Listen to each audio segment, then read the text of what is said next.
próximo professor convidado aqui para palestrar é o professor Ricardo Santos. Ver se ele já está por aí.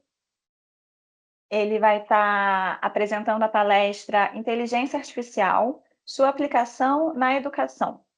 O professor Ricardo Santos, ele é doutorando em Ciências Jurídicas pela Universidade Unida, é mestre em Ciências Jurídicas pela Universidade Colômbia do Paraguai, é advogado especialista em Previdência Complementar, pós-graduado em Gestão Empresarial pela Universidade Cândido Mendes, pós-graduado em Direito Previdenciário pela ESA, MBA em Previdência Privada pela COP UFRJ, pós-graduado em Direito Digital e Inteligência Artificial pela Escola de Magistratura Federal e tem um MBA em Inteligência Artificial aplicada ao Direito pela Universidade Anhanguera. Também agradeço aqui pela presença, por aceitar o nosso convite e passo a palavra para o professor Ricardo Santos. Boa tarde, Karine. Me escutam e me veem bem? Estamos só te ouvindo. A sua câmera para a gente está escura, está com a tela preta.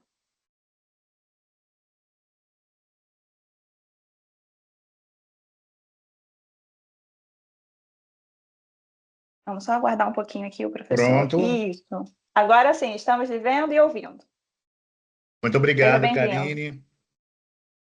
Boa tarde a todos. Mais uma vez eu queria agradecer o gentil convite do IEP, na pessoa do professor doutor Ricardo Debonis, e dizer para vocês que eu tinha preparado uma palestra nos moldes, né, de que todas acontecem, com apresentação de slide, e no último momento eu mudei de ideia e busquei fazer disso uma conversa leve, uma conversa sobre inteligência artificial, que é algo que quero crer todos já estejam usando no seu dia a dia, em níveis de conhecimento diferentes. Mas hoje é impossível uma área do conhecimento humano, seja saúde, setor público, educação, que não esteja utilizando ferramentas de inteligência artificial. A minha ideia, lógico, aqui não é tornar ninguém especialista, muito pelo contrário, é apenas dar clareza e bom senso do que a IA faz, do uso seguro que nós devemos fazer dela, das possibilidades amplas que ela nos dá, dos cuidados, logicamente, que temos que tomar, e algumas predições, o que pode vir a acontecer no futuro. Eu tenho para comigo, e aí a minha opinião pessoal, e como eu estou dizendo, o pessoal serve quando muito para mim, mas as pessoas têm um temor de que a inteligência artificial possa eliminar empregos. Eu não acredito nisso. E dou como exemplo o final do século XIX, na cidade do Rio de Janeiro, por exemplo, havia um cidadão que ele vinha apagando todos os lampiões da iluminação pública da cidade do Rio de Janeiro. Logicamente que, com o advento da lâmpada, esse cidadão perdeu seu emprego. Mas alguém precisava fazer a lâmpada.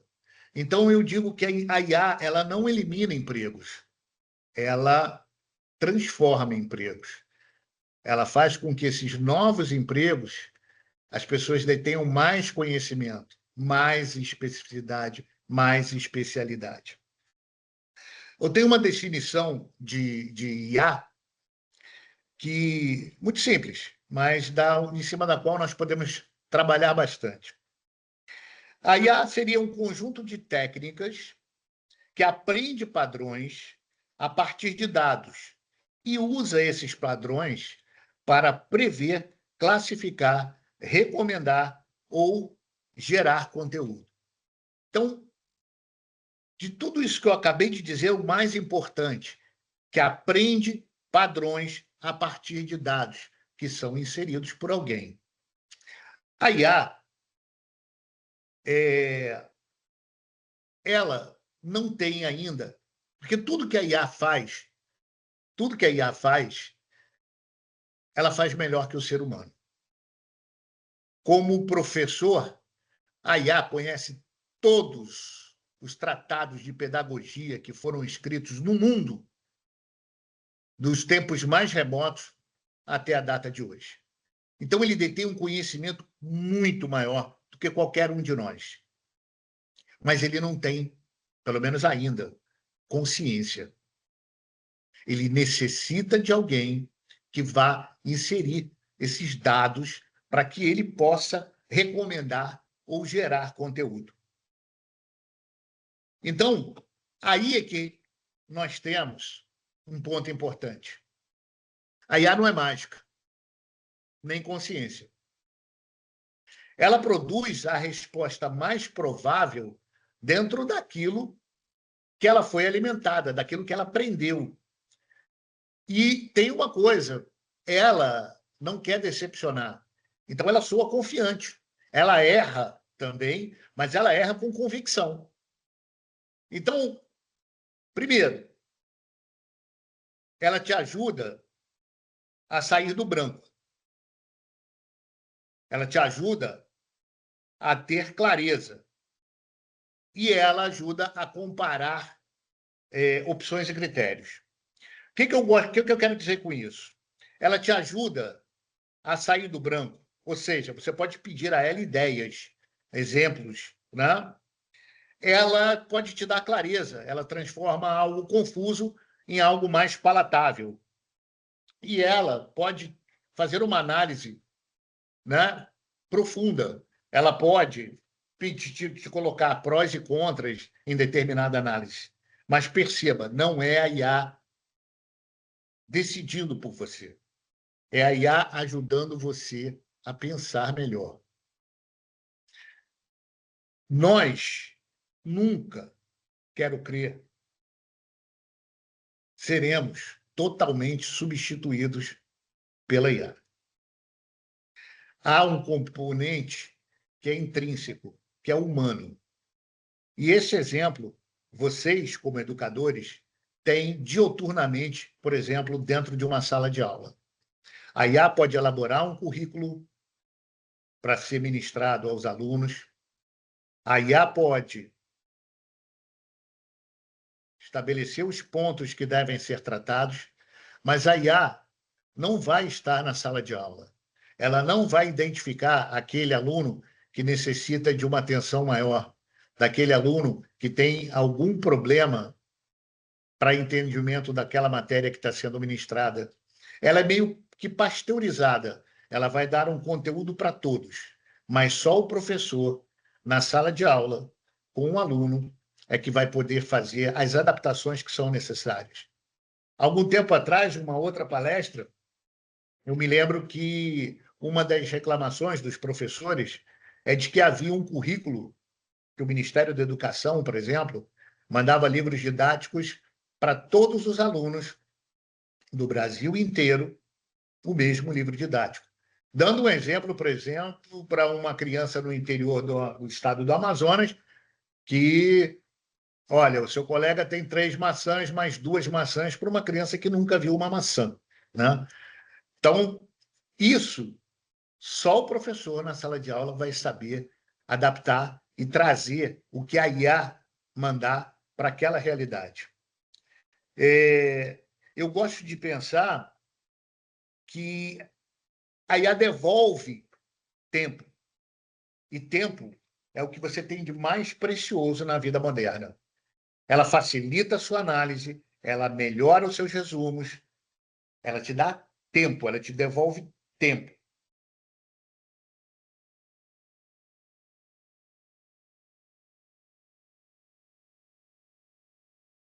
Agora, vamos ter bom senso.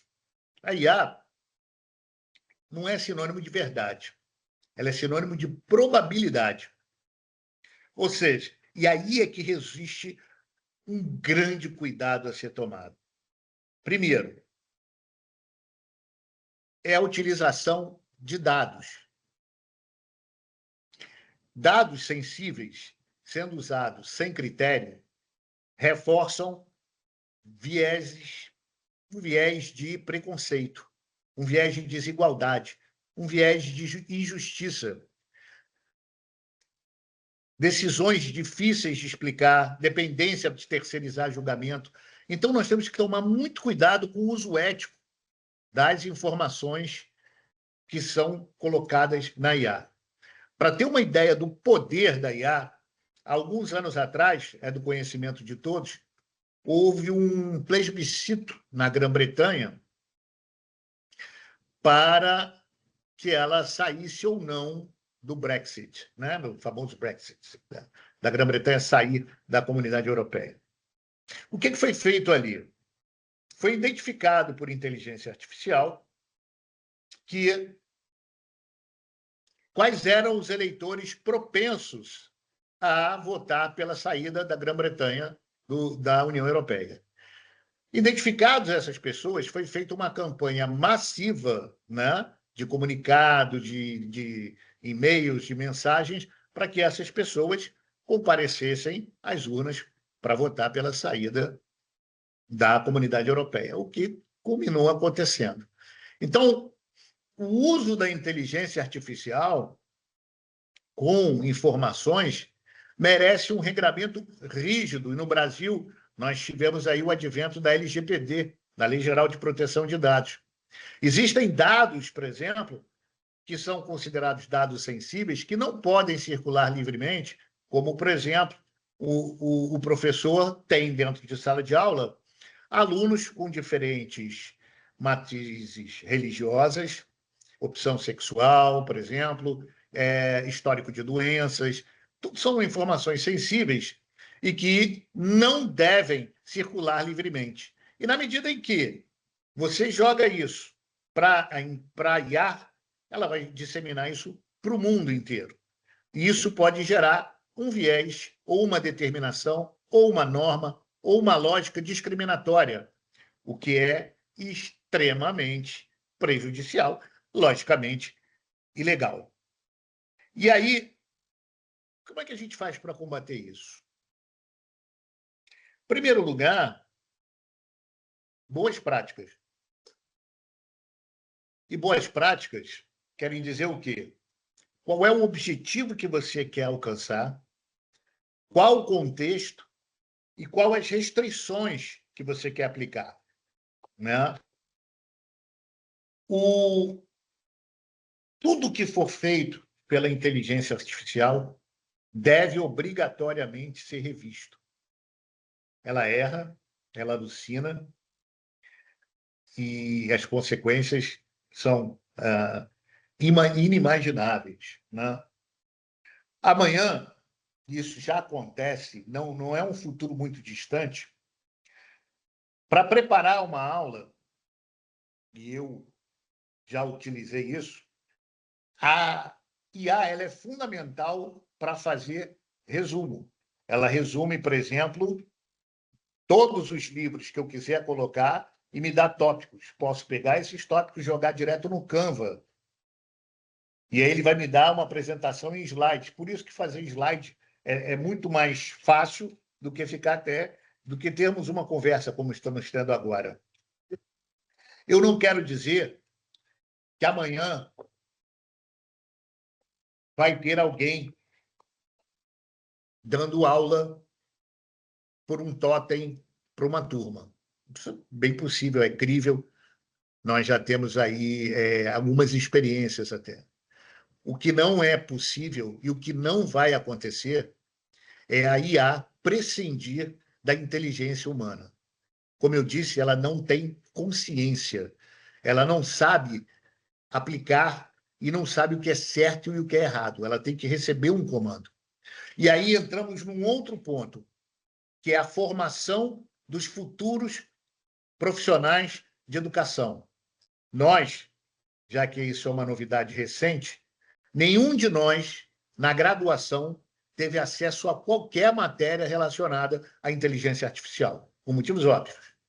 Mas os atuais formandos e os futuros professores, obrigatoriamente, vão ter que conhecer a matéria. Isso passa por uma reformulação total da grade curricular. Não só da área de educação, de todas as áreas. Da área de direito, da área de saúde, Na faculdade, digo mais, antes até, talvez no primeiro grau, no segundo grau, já começamos a ter a necessidade de introduzir esse assunto às crianças, e esses profissionais não podem hoje prescindir do uso dessa tecnologia. E isso se aprende hoje na faculdade. E nenhuma delas, ao que eu saiba ainda, ou com raríssimas exceções, está fazendo isso. Nós, como operadores, temos que passar um conhecimento que ainda não temos. Eu estou falando com um grupo heterogêneo. Tem vários alunos aqui, tem várias pessoas em níveis diferentes de utilização de IA, mas todos com uma certeza: vão ter que usar IA daqui para frente, em quase tudo que fizer. E quanto mais fizerem uso dessa tecnologia, muito mais a vida vai ser simplificada. O objetivo aqui não é assustar ninguém. O objetivo não é dizer, olha, vocês vão passar a ter um papel secundário, muito pelo contrário. Vocês vão passar a ser senhores da IA. Peraí, desculpa aqui. Senhores da IA. Vocês é que vão dar o comando. Então, hoje que vai ser tão importante quanto aprender pedagogia, vai ser aprender prompt engineering, ou engenharia de prompt. Como é que eu vou fazer isso? Né? Como é que eu vou dar um comando para que obtenha a resposta? Porque a IA tem isso. Quanto melhor for o seu prompt, quanto melhor for mais elaborada for a sua pergunta, melhor será a sua resposta. Com um agravante, vocês vão lecionar para uma geração que já nasceu com um computador em casa e que faz uso dioturno da inteligência artificial. Vocês vão ser questionados a todo momento por alunos que detêm um conhecimento de inteligência artificial muito grande, porque usam todo dia, usam nos jogos, usam na escolha de músicas, na compra pela internet. Não se prescinde do uso de IA. Então, todo mundo tem no seu dia a dia. E isso já está dentro da sala de aula. Esse é o grande desafio. Como é que nós vamos estar preparados para poder ensinar a próxima geração, que talvez esteja até mais antenada e mais atualizada do que a gente. Eu não queria, não desejo de forma nenhuma, esgotar, como eu disse, o assunto, porque ele é muito, muito, muito mais amplo, e eu estou evitando de falar de IA generativa, de histórico do termo que foi cunhado em 1956, porque isso eu acho extremamente desinteressante e não acrescenta ao objetivo, que era realmente termos uma conversa muito, muito mais que informal.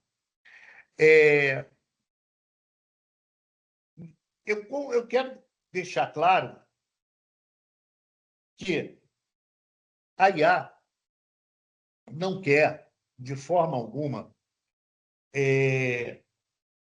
trazer só as soluções. Com as soluções vem uma série de enormes, gigantescos problemas.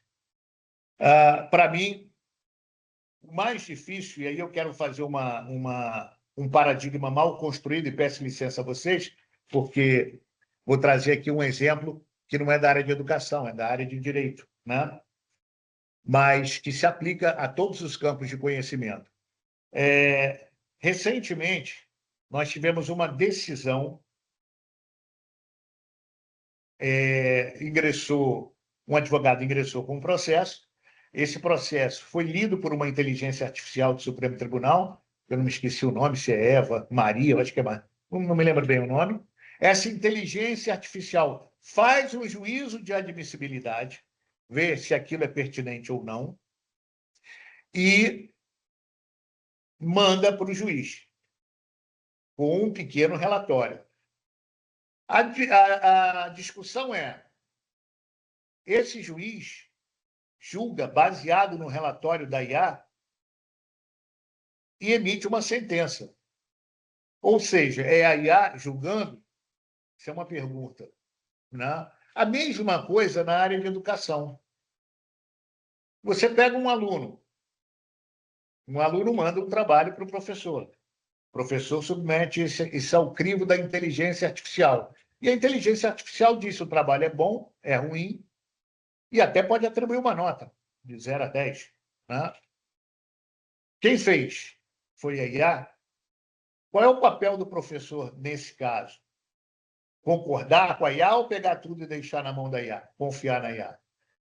Então, são enormes os desafios.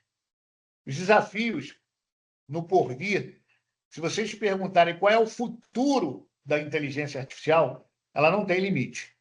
Hoje você já não consegue identificar com muita clareza o que é fake e o que é real. E a tendência disso é piorar no sentido de que a tecnologia vai se aprimorar e você não vai conseguir, assim. Quero crer que se não inventarem um programa para descobrir o que é fake, a gente vai ter muita dificuldade com isso no futuro. Hoje, nós temos só que olhar para um ponto. O que vamos fazer para que a IA não saia da casinha, por assim dizer, não tome um espaço que não é dela, não avance numa área que é intrínseca e delimitada e dada somente ao professor. Ao professor cabe sentir o pulso da sala de aula, sentir a temperatura da sala de aula, saber como é que se comportam os seus alunos, saber individualizar as necessidades de cada um deles. Isso aí ainda não pode fazer. Então, o futuro que se avizinha é professores cada vez mais antenados, ligados, preparados, estudando a IA, mas sem nenhuma preocupação de que ela venha a substituir em qualquer campo. Eles leem, como eu disse, a IA lê mais rápido, ela resume melhor, mas ela precisa de comando. A natureza humana é ainda essencial para que a IA obtenha sucesso. Eu quero dizer para vocês que eu não tive nenhuma pretensão de ser acadêmico com vocês. A minha pretensão foi só fazer algumas colocações, muito simples, muito simples. Peço até desculpas ao professor Debonis, mas o meu objetivo não foi me aprofundar numa questão que, para muitos, seria de difícil entendimento. Eu, por exemplo, poderia falar sobre IA generativa, que é desinteressante, se eu for falar só disso. Mas eu busquei trazer alguns desafios que nós juntos vamos ter que resolver. O que vamos fazer com a presença cada vez maior da IA em todos os campos da atividade humana? Então, se eu puder deixar um convite para vocês,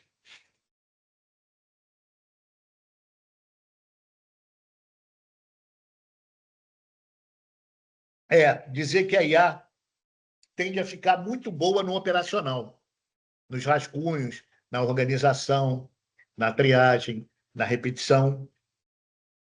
Isso torna o ser humano mais valioso, no sentido de escolha, de cuidado, de ética, de criatividade, de organização, tudo. Então, o futuro não é humanos versus IA, é humanos com boas competências usando IA. E se eu deixo uma mensagem final, seria essa: use IA com propósito e use a sua humanidade como bússola. Eu queria só agradecer ao professor Debonis mais uma vez e dizer o seguinte, professor: o IEP, ao trazer à discussão uma matéria como essa, torna-se pioneiro, porque é um assunto ainda que não é muito debatido nas pós-graduações estrito sensu. Então, parabenizo ao IEP por como é que se diz? Por essa visão, né, de trazer isso principalmente para áreas de educação, saúde e jurídica. Parabéns a vocês e o meu muito obrigado, viu?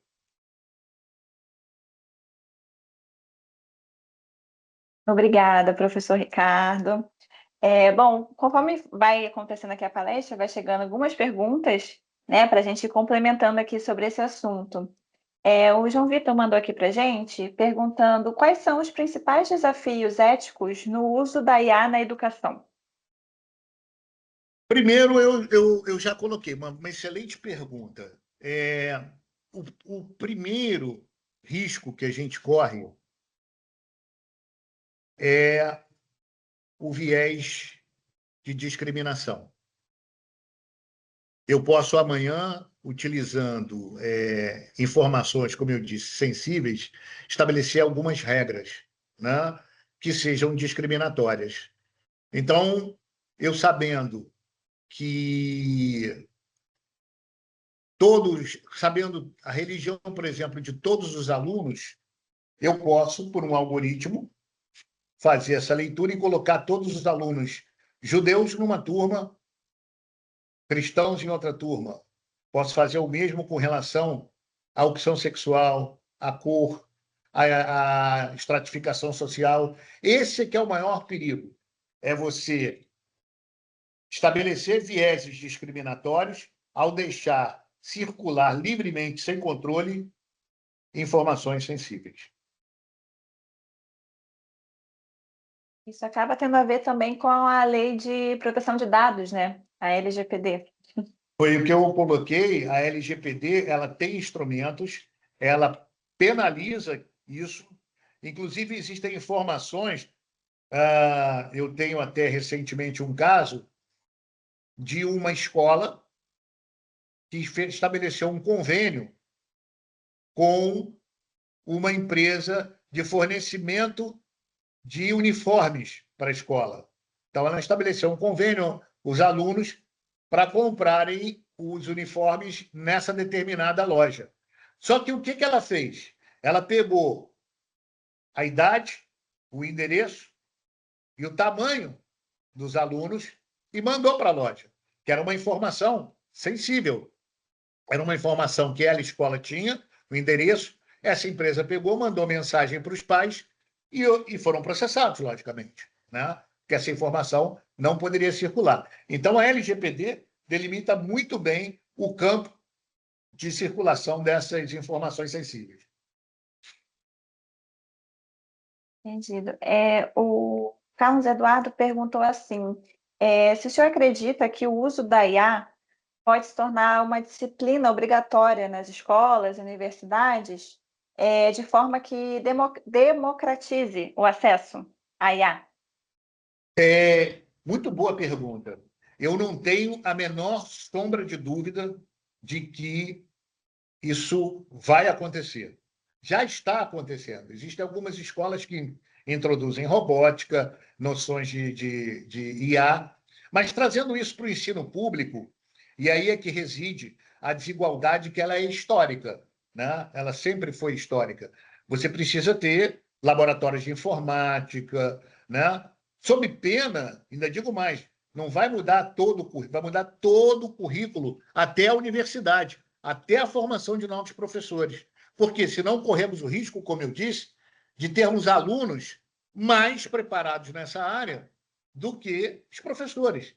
Então, hoje, não é que se falar de uma faculdade voltada para a formação de profissionais de educação que não tenha a matéria de inteligência artificial ou matérias correlatas na área de tecnologia.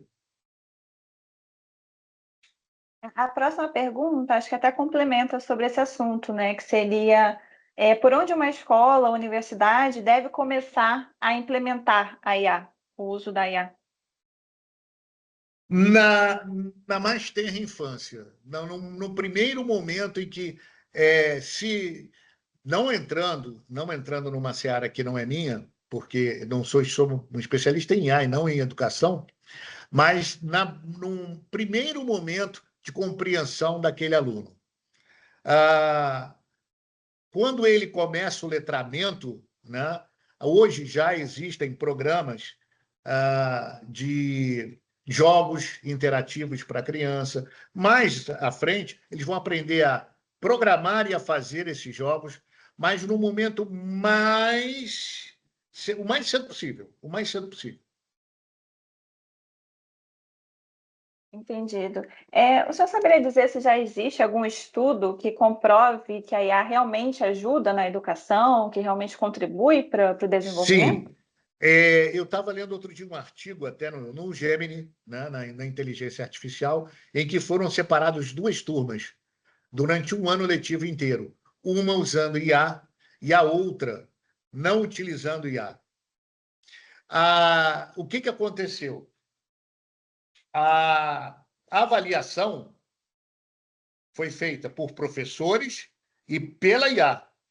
Uma turma foi avaliada, foi ensinada e avaliada por professores humanos e a outra estritamente por IA. Os resultados realmente são surpreendentes. O que acontece? A profundidade dos trabalhos é muito maior naquela turma que teve acesso a IA. O que aconteceu é a turma que não teve acesso a IA,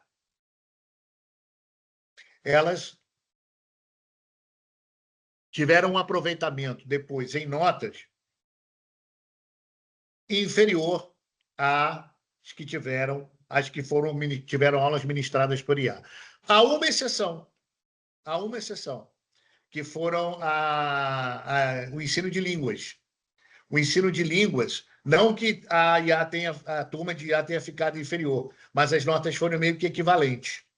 Agora, a interpretação e o porquê disso, os professores vão saber muito melhor do que eu, mas é onde a parte humana fala mais alto, que é a criatividade. Uma IA pode escrever um texto belíssimo, mas ela não faz, como eu disse, se ela não tiver um comando. Então, um comando bem feito, resposta bem feita. O que acontece? Na outra, o comando é o próprio aluno. Ele mesmo fez. E a resposta foi equivalente àquilo que ele disse. Na IA, nem sempre isso acontece. Ela delira, ela erra, ela inventa dados. Então, ela ainda está longe da perfeição. Até porque a inteligência artificial, de alguma forma, teve uma inteligência humana para que ela possa estar se desenvolvendo também, né? Até o momento, como eu te disse, e aí nós temos uma questão que todo mundo viu aquele filme De Volta para o Futuro, né? De que a Skynet toma conta. E eu, particularmente, por favor, fique restrito a esse grupo, acho isso bem possível. Porque ela não tem consciência. Ela pode até se programar. Hoje, se você chegar para qualquer inteligência, um GPT, e pedir para ele fazer um prompt para o próprio GPT, ele vai fazer. Ele vai fazer. Mas ele não faz isso sem um comando. Se você não mandar, ele não faz.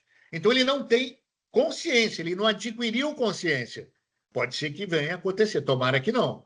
Porque aí, no dia que acontecer, eu acredito que aquele cenário apocalíptico possa realmente acontecer. Eu, particularmente falando, eu tenho um certo medo sobre isso, né? De chegar o momento em que a gente vai estar sendo realmente substituído por eles e... Eu digo o seguinte, ainda vou além, já que você está me permitindo, eu, por enquanto, estou com receio. O medo ainda vai vir depois, porque vai piorar. Então, eu estou no receio. Mas eu quero crer que... olha, talvez, por favor, não se choquem com isso. A raça humana tem prazo de validade. A raça humana tem prazo de validade. Em algum momento, por um cataclisma, um meteoro, ou uma doença, uma peste, ou uma outra onda de Covid, né? A gente vai ser substituído. E o que vai ficar? Isso não é uma ideia minha, não. Acho que Isaac Asimov, lá, que foi quem criou o termo robô, né? Lá na década de 50, ele já dizia isso, né? O próximo passo, isso já está acontecendo, é a gente misturar tecnologia com o que é humano. Digo no corpo mesmo. Nanotecnologia, implante de membros, clonagem de membros, né? e aí vai evoluir a um determinado momento em que a gente vai ter aí um simulacro de ser humano que não vai morrer, que não vai adoecer, ao contrário de nós, pobres mortais. Entendi, professor. Só para a gente aqui, então, fechar, né? Mas caso alguém queira mandar mais perguntas para a gente, nosso WhatsApp está disponível para isso, é o 21 3490 5511. Né? Os alunos que estão no presencial também na Universidade Unida também podem mandar as perguntas para cá. Mas eu ia finalizar a questão aqui com o seguinte: hoje em dia existem muitas empresas, né, que têm esse sistema de IA, como o ChatGPT, por exemplo, hoje em dia tem o Gemini. Existe uma diferença de uso de um para outro? Um é melhor para educação, um é melhor para direito? Existem sim, existem sim. O Cloud, por exemplo, eu uso 3 inteligências. Eu uso o GPT, uso o Cloud, uso o Perplexity e o Gemini, 4. E elas são realmente. Primeiro, eu não aconselho ninguém a usar uma IA isoladamente, né?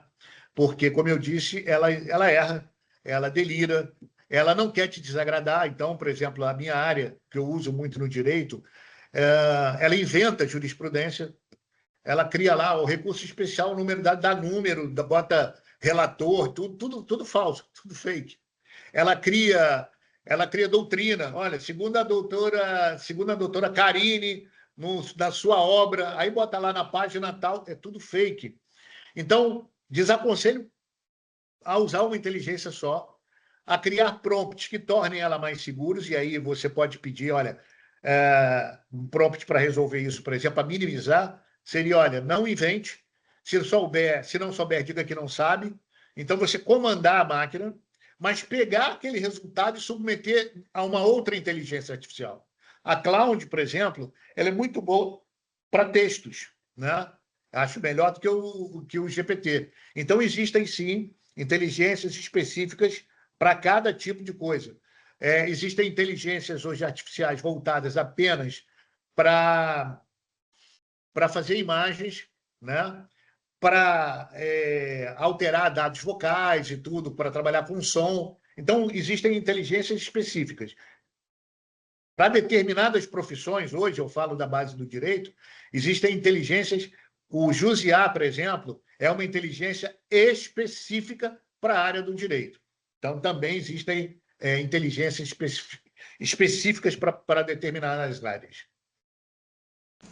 Karine, você está me ouvindo? Sim, professor Ricardo Deboni, estou ouvindo, mas está com eco na sua sala. Eu ouvi sim, mas ficou com eco. Bom, se está me ouvindo sem eco, faz um sinal positivo, por favor. Sim, agora sim. Então, deixa eu colocar um pouquinho de lenha na fogueira.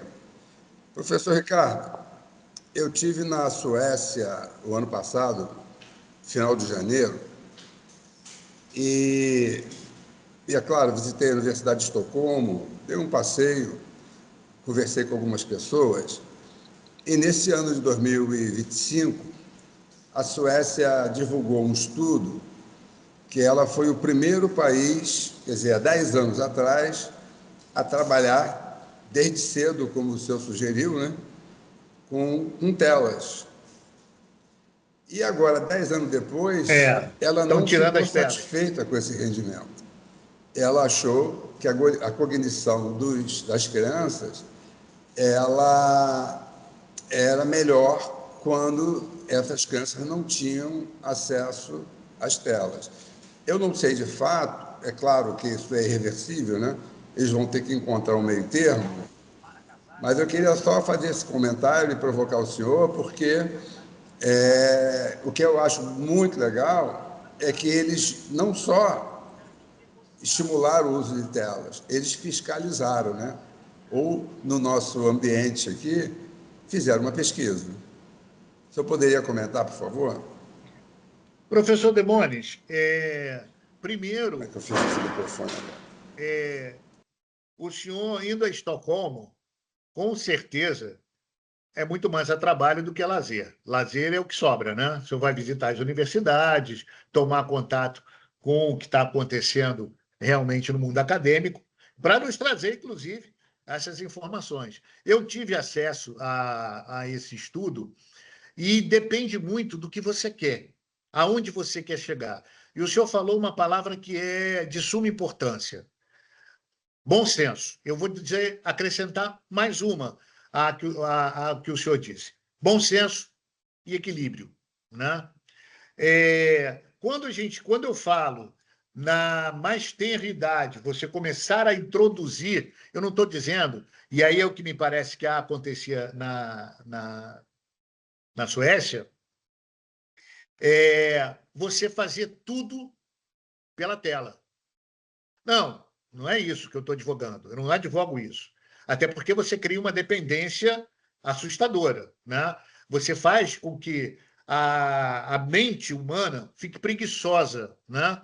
Eu tenho um colega de trabalho, e não é uma exceção, que para responder o e-mail ele pergunta para o GPT. GPT, faça uma resposta para o doutor Ricardo de um e-mail. Não, é sério. Então, ele criou uma dependência tal que ele não consegue mais escrever um bilhete. Ele não tem mais a capacidade de escrever um bilhete. Não é isso que eu advogo.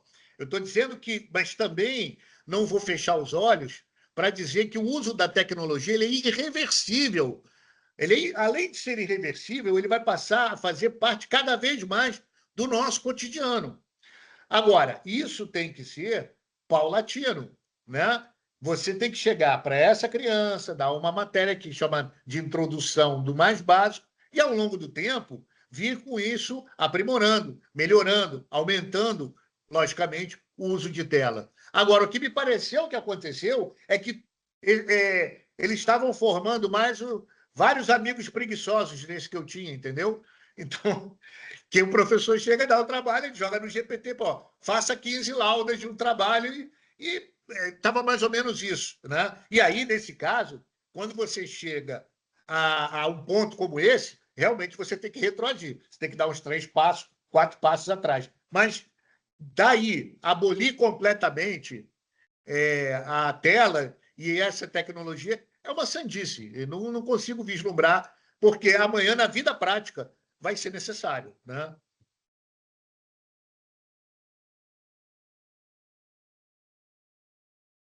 Ricardo Debonis, quer colocar mais alguma coisa? Obrigada pela participação.